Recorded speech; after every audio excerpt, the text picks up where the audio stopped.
The mother of 2 young children went missing from her suburban home. A few days later, her close friend and co-worker was killed in a mysterious accident. Some wondered if there was a connection. 20 years later, a body was exhumed and forensic science uncovered the truth.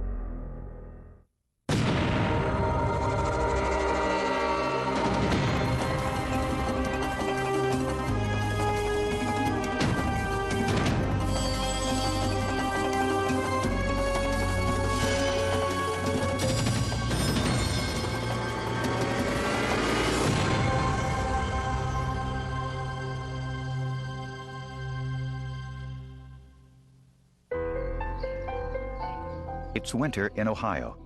Charles Mill Lake is peaceful now, but in the summer it's full of activity, punctuated by the sounds of boats and children playing. Leroy and Melody Bruce remember those days fondly. We used to go out on a pontoon boat, and I remember laying on the front of the pontoon boat with my hands out catching leaves and bugs and seeing who could catch the most in the water. Melody's stepfather, Larry Bruce, worked as a driver for roadway trucking. Judy was a stay-at-home mom. My mom was kind of introverted. She did not really socialize a lot because of her speech impediment. She had a hard time with people understanding what she was saying. The speech impediment, the result of a cleft palate, made Judy self-conscious. But when she had corrective surgery, her life changed. Well, she got her driver's license, she got a car, she got a job at Mansfield General Hospital in housekeeping. She was making friends there. Judy loved her job at the hospital, but on the morning of November 2nd, 1978, she was too sick to go to work. She was sick the day before. She was not feeling well, and as I came out of my bedroom from getting dressed, the door was cracked about 6 inches. I looked into my parents' room, and I was able to see that she was laying there. The children walked outside to the bus stop. Their father left with them to go to work. When the children got home from school, their mother wasn't there. My brother was already home. He asked me when I came in the door if I knew where Mom was at. You look that way, I'll look this way. When Larry got home from work, he too was concerned and called police to report her missing. It appeared that the only thing missing from the house was Mrs. Bruce and the clothes she was wearing. Her car was still there, her purse was still there, her prescription drugs were still there. And there were no signs of forced entry or any kind of struggle. We called the office to see if maybe she was admitted to the hospital or if she showed up at work, and nobody had seen her. Family, friends, nobody. After searching all night, police made an unfortunate discovery. The police just kind of swarmed into our house, and I was standing at this kitchen sink doing dishes. And they had said that they had found Death, a homicide. The final coroner's report indicated the cause of death was asphyxiation. She was actually smothered to death. The time of death is an inexact science, but was estimated to be either shortly before or within a few hours after Larry and the children left the house. The autopsy also revealed that Judy's bladder was empty. When you consider a person who is dying of suffocation, when they die that way, their bladder evacuates involuntarily. Investigators found no significant urine sample near Judy's body in the park. This was another indication she was killed elsewhere. Interestingly, Judy's children told police their father had complained about some soiled bed sheets shortly after Judy disappeared. And I can remember him came around and threw in a bed sheet into the trash. You know, I was, why are you burning that? He's like, well, the dog urinated on it. On hearing this news, police immediately confiscated what remained of the bedding from the master bedroom. There was some blood staining on one of the pillowcases, and there were some unexplained stains on other blankets on the bed. But the forensic tests at the time were unable to identify whose blood and urine it was. Back then, the technology did not exist to detect whether it would have been animal, human. The only technology we had was to get a type of blood. In fact, you couldn't even get the blood type because the sample was so small. In the trunk of Larry's car, investigators found some oak leaves, but little else. They didn't have a lot of evidence, and what little evidence they did have, forensic science hadn't come a long way toward making it useful. Just a few days later, there was another death in Mansfield. One of Judy's co-workers, James Isaac, was killed in a traffic accident. And Larry Bruce made a startling revelation. He told police that Isaac was having an affair with his wife and accused Isaac of killing Judy, and then he may have killed himself. Bruce implied that Isaac was somehow responsible for Judy's death and killed himself due to his guilt over it. But no one could corroborate Larry's claims. And the primary focus continued to be on Larry Bruce. We ultimately made the decision not to press for the indictment at that time because everything we had at that time was circumstantial. Time passed, and Judy Bruce's murder slowly drifted to the bottom of the unsolved case file. I never forgot the case.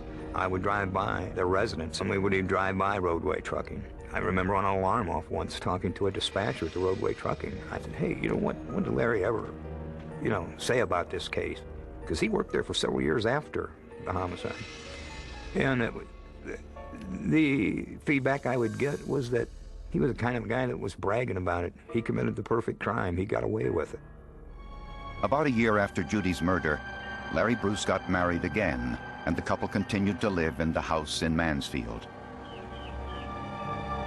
For the next 20 years, the case went unsolved until a cold case unit delved deeper into the death of Judy Bruce.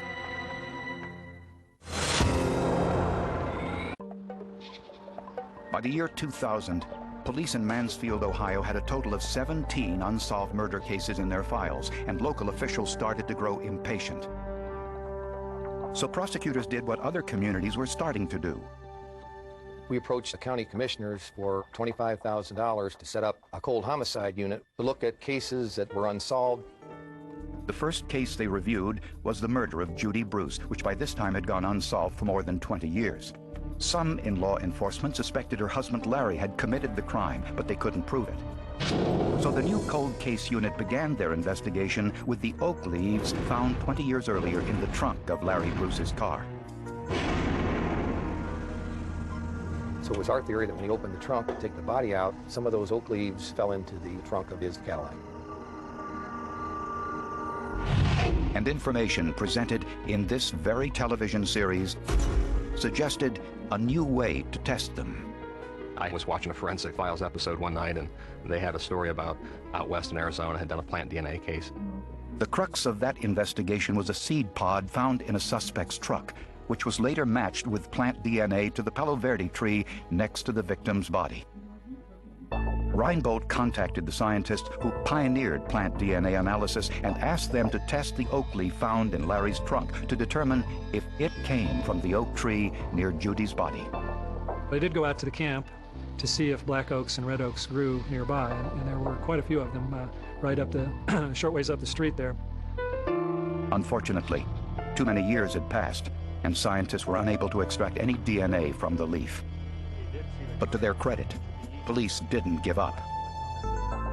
Investigators decided to retest the stains on the bedding from Judy Bruce's bedroom. DNA analysis, which didn't exist in 1978, determined that they were semen. One stain matched Larry Bruce's DNA, Judy's husband. The other did not. When Judy was murdered, Larry claimed that Judy was having an affair with a co-worker, James Isaac, who died in a suspicious traffic accident days after Judy's death. To see if it was Isaac's DNA on the bedding, investigators obtained a court order allowing them to exhume James Isaac's body. When the DNA profile from Isaac was compared with the unidentified semen on the electric blanket, it was found to be not a match, so the semen on the electric blanket remains unidentified. Investigators found no evidence that Judy Bruce and James Isaac were anything more than acquaintances. Next, investigators asked Dick Bisbing, senior research microscopist at McCrone Associates, to analyze the dirt on the bottom of Larry Bruce's shoes, which were still in evidence. To do this, Bisbing used a polarized light microscope. It's like looking through polarized sunglasses, and by manipulating the light, we can see different optical properties, different optical features of each of these mineral grains. Their appearance, their color, their optical properties all help us identify the type of mineral. The dirt on Larry's shoes did not match the samples of dirt around Judy's body, but the polarized light revealed an important, previously undetected clue: these brightly colored minerals. The soil from the shoes contain calcite, which is calcium carbonate. Could be from limestone, and that type of material is often used in roadways, roadbeds. Near Judy's body was a roadway that had been paved with new limestone gravel just days before her body was dumped there. This was the first potential link between Larry Bruce and where Judy's body was found. Next, investigators sent the trunk liner from Larry's Cadillac and the blanket Judy had been wrapped in to the Cuyahoga County Coroner's Office for forensic analysis. We were trying to find any piece of evidence that we could that would put Mrs. Bruce's body or the moving pad that she was wrapped in into the trunk of Bruce's car or inside his car in any fashion. Forensic scientist Curtis Jones used tape to collect any loose fibers from the blanket that covered Judy's body. Using a comparison microscope, Jones compared the fibers to see if they were similar. The three different fiber types that made up the trunk liner were also found on the moving blanket. But were the fibers in Larry's trunk an exact match to the fibers from the blanket covering Judy's body? To find out, Jones used Fourier transform infrared spectroscopy, a technology not available in 1978. The FTIR uses infrared energy, and it passes that infrared energy through the fiber or material that you're examining, and the infrared energy is absorbed or not absorbed by the chemical bonds of the material, and that produces a spectrum of peaks and valleys that can be used to determine what chemical bonds are present. And the result? The three fibers from the blanket were synthetic rayon, and the three fibers found in the trunk were also synthetic rayon. The evidence doesn't lie. In cases there's both sides of the story, but the only real side that doesn't ever lie is the evidence. More than 2 decades after Judy's death, Larry Bruce was arrested and charged with her murder. And prosecutors also learned that Judy was keeping a dark secret, something that Larry Bruce did not want to come to light. 23 years after Judy Bruce's death, her husband Larry went on trial for murder. Prosecutors' first witness was the couple's son, Leroy. On the morning of his mother's death, he recalled going into his parents' bedroom to get a permission slip signed for school. I stood there as he signed that permission slip. That there was basically no movement. I'm sure Mom would have at least came to see what was going on. Prosecutors believed Judy was already dead. After Larry got the children off to school, prosecutors say Larry wrapped Judy's body in a blanket and put it in the trunk of his car. As he left for work, he waved to the children at the bus stop, hoping they would be his alibi. Then he went directly to work to keep his usual schedule. But after work, he stopped by the deserted camp and dumped his wife's body. The synthetic rayon fibers from Larry's trunk liner were transferred to the blanket covering Judy's body. And Larry's shoes picked up the calcite particles from the newly paved limestone, where they were discovered 20 years later by alert forensic scientists. The prosecutors were able to put up a good faith effort and tell them this is everything we know using modern forensics about the evidence that we do have remaining to us, and we pulled out all the stops, and here's what we know. Prosecutor Mayer saved his most compelling witness for last. From the age of 5 until I was 14, Larry was sexually molesting me. If I wanted to go do something, he would tell me I would have to do something for him first. Melody was Larry's stepdaughter. She also presented evidence that her mother knew what was going on and that Larry had the motive to silence her.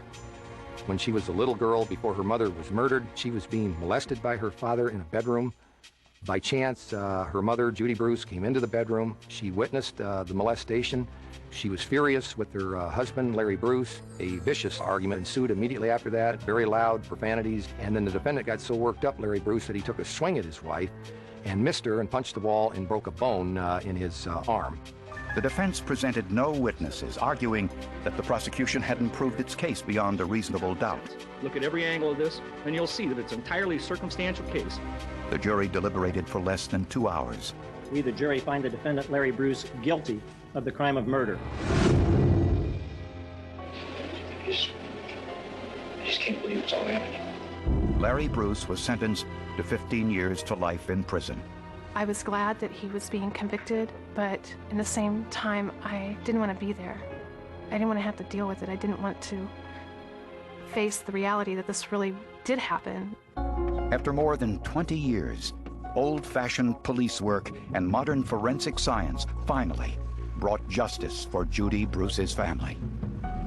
The forensic evidence was very important to this case because without it, it's very likely that the jury would have acquitted the defendant. If I could get into a time machine and go back to 1978 and tell those investigating officers the things that would be available today, I think it would be beyond their imagination.